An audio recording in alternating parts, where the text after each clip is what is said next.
La motion de censure capable de faire reculer le gouvernement, c'est la motion de censure des travailleurs, c'est la grève. Depuis le passage en force du gouvernement avec le 49.3 et puis avec le psychodrame d'hier autour de la motion de censure, hein, qui finalement n'est pas passée à 9 voix, eh bien l'exaspération ne fait qu'augmenter. Il y a une colère légitime, hein, de la part de tous les travailleurs qui se sentent piétinés par ce pouvoir. Eh bien, il faut que cette colère se transforme en carburant pour continuer le combat, pour l'amplifier et pour se lancer de plus en plus nombreux dans la grève. Il faut réaliser que la force, c'est nous, travailleuses, travailleurs, qui l'avons. Si Macron a dû recourir contraint et forcé au 49.3, c'est précisément parce qu'il y avait la pression populaire, parce que les députés LR qui n'ont pas voté le recul de l'âge de la retraite n'ont pas été touchés par la grâce. La réalité, c'est qu'ils ont senti le souffle des manifestations qui se succèdent depuis plus de 2 mois dans leur circonscription.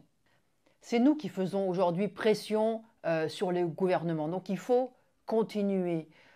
Nous avons une véritable force. Cette force, c'est d'abord notre nombre. Mais c'est la grève qui peut lui donner tout son impact.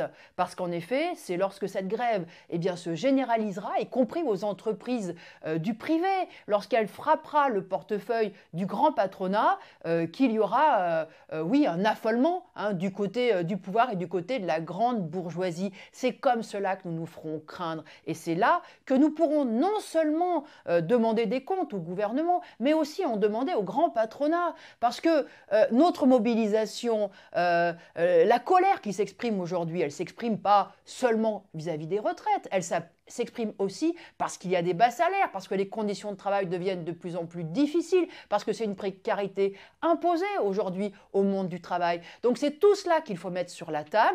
Alors contrairement à tous ceux qui nous font miroiter des solutions institutionnelles, alors c'est les motions de censure, la chute du gouvernement, la dissolution, le référendum, le Conseil constitutionnel, enfin bon, alors là, voilà, il y en a en veux-tu, en voilà. Eh bien, contrairement à eux qui cherchent à faire en sorte qu'on tourne nos regards, hein, vers les députés, l'Assemblée nationale ou je ne sais quelle institution, nous pensons que le plus important, c'est ce qui se passe dans les entreprises. C'est ce qui se passe dans la tête de chaque travailleuse et de chaque travailleur. Parce que la réalité, c'est que l'avenir de la société, je ne parle pas seulement d'ailleurs de l'avenir de cette réforme des retraites, mais l'avenir de toute la société dépend de nous, de notre capacité à nous faire respecter, de notre capacité à nous battre. Et c'est cela que nous avons commencé à construire, c'est dans cette direction-là qu'il faut continuer. Alors profitons de toute l'effervescence qu'il y a, de toutes les discussions qu'il y a en ce moment pour discuter dans les entreprises avec nos camarades de travail, pour nous rassembler, pour nous organiser de façon justement à pouvoir monter d'un cran le rapport de force qu'on a commencé à construire. Et retrouvons-nous le plus nombreux possible dans toutes les manifestations, les rassemblements qu'il peut y avoir et bien sûr donc dans la grève.